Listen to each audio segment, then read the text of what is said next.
क्या पाकिस्तान के हाथ से उसका सबसे बड़ा और स्ट्रैटेजिकली सबसे इंपॉर्टेंट स्टेट निकलता जा रहा है? बलूचिस्तान में सिचुएशन अब पॉइंट ऑफ नो रिटर्न पर पहुंच चुकी है और सबसे बड़ा सवाल यह है, जब पाकिस्तान आर्मी ने बड़े जोर शोर से ऑपरेशन शबान लॉन्च किया था तो उसके ठीक बाद इतना बड़ा ब्लास्ट और एम्बुश कैसे हो गया जिसकी लपेट में 45 से ज्यादा पाकिस्तानी सैनिक आ गए।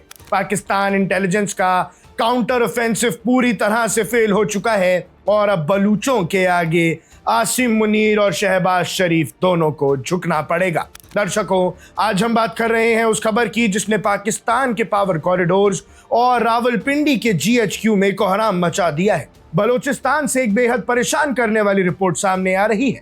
मस्तूम रीजन के पास एक बहुत बड़े वेल कोऑर्डिनेटेड एम्बुश में कम से कम 45 पाकिस्तानी सोल्जर्स के मारे जाने की खबर है और इसी अटैक की जिम्मेदारी ली है बलूचिस्तान लिबरेशन आर्मी यानी बीएलए ने। एक ही महीने में ये चौथा बड़ा अटैक है और इसने पाकिस्तान की सिक्योरिटी मशीनरी को घुटनों पर ला खड़ा कर दिया है। आइए इस पूरी कथा को स्टेप बाय स्टेप समझते हैं और इस कहानी की सतह से तह तक जाते हैं। पहले आते हैं इस हसीन लेकिन बेहद अशांत इलाके के जियोग्राफिक और इकोनॉमिक सच पर। बलूचिस्तान एरिया के हिसाब से पाकिस्तान का सबसे बड़ा प्रोविंस है लेकिन पॉपुलेशन के मामले में सबसे छोटा। मैप्स पर इसकी लोकेशन देखिए, ये ईरान और अफगानिस्तान के बॉर्डर से टच होता है और इससे भी बड़ा सच ये है कि यहाँ ग्वादार पोर्ट है जो चाइना के multi billion dollar project belt and road initiative का क्राउन जूल है। यहाँ मिनरल वेल्थ की कोई कमी नहीं है, गैस से लेकर हर तरह के रिसोर्सेज हैं, लेकिन यहाँ के लोग हमेशा से आरोप लगाते आए हैं कि उनका हक उन्हें नहीं मिलता और इसी नाराजगी ने जन्म दिया एक दशकों पुराने सेपरेटिज्म को जो अब एक आग की रूप ले चुका है। अब बात करते हैं पिछले 2 हफ्तों की, जहां खून खराबा इस हद तक बढ़ गया जो सालों में नहीं देखा गया था। किस्सा शुरू होता है 6 से 9 जुलाई के बीच। पहला अटैक जियारत डिस्ट्रिक्ट में मांगी डैम एरिया में होता है। टीटीपी यानी तहरीक तालिबान पाकिस्तान के मिलिटेंट्स ने एक चेक पॉइंट को घेरा, वहां क्लैश हुई और 9 police officers on the spot मारे गए। लेकिन कहानी यहां खत्म नहीं हुई। मिलिटेंट्स ने 18 सर्वाइविंग पुलिस पर्सनल्स को किडनैप कर लिया और बाद में उन सभी को बेहद बेरहमी से मौत के घाट उतार दिया। यानी दर्शकों, 18 और 9 कुल 27 पुलिस अफसरों को बेरहमी से मार दिया गया। ये पाकिस्तान की हिस्ट्री का सबसे डेडली हॉस्टेज क्राइसिस में से एक बन गया।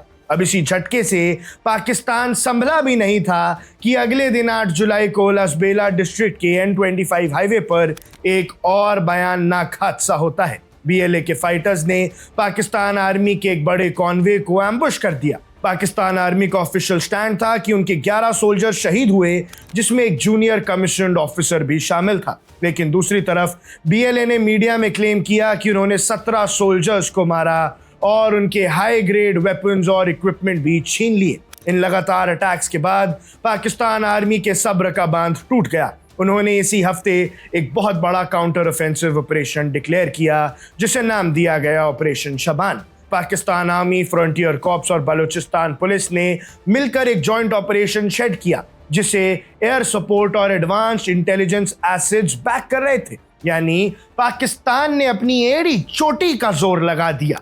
पाकिस्तान आर्मी के spokesperson lieutenant general Ahmad Sharif Chaudhry ने मीडिया के सामने आकर खुलेआम धमकी दी कि वो एक एक मिलिटेंट को हंट करेंगे, एक एक बलूच को ढूंढेंगे और चेतावनी दी कि अब पाकिस्तान का रिस्पॉन्स रैशनल और प्रोपोर्शनल नहीं होगा, यानी वो तबाही मचा देंगे। लेकिन इस पूरे हाई प्रोफाइल मिलिट्री ऑपरेशन के दौरान जो हुआ उसने सबको शॉक में डाल दिया। रावलपिंडी में बैठकर वार्निंग दी जा रही थी और वहीं जमीन पर बीएलए ने अब तक का सबसे बड़ा अटैक प्लान कर दिया।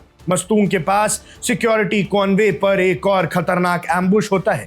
रिपोर्ट के मुताबिक बीएलए के स्पोक्सपर्सन जीनात बलोच ने एक ऑफिशियल स्टेटमेंट रिलीज करके बताया कि यह ऑपरेशन उनकी फतेह स्क्वाड ने किया था। यह अटैक कितना कोऑर्डिनेटेड था आप इस बात से समझिए कि मिलिटेंट्स ने पहले मेन कॉन्वे पर अटैक किया, फिर उसके एस्कॉर्ट को टारगेट किया और जब पाकिस्तान आर्मी ने अपने रीइंफोर्समेंट्स भेजी तो उन्हें उन रीइंफोर्समेंट्स पर भी अटैक कर दिया। बीएलए का क्लेम है कि उन्होंने इस पूरे ऑपरेशन में 45 से ज्यादा पाकिस्तानी सोल्जर्स को ढेर कर दिया है।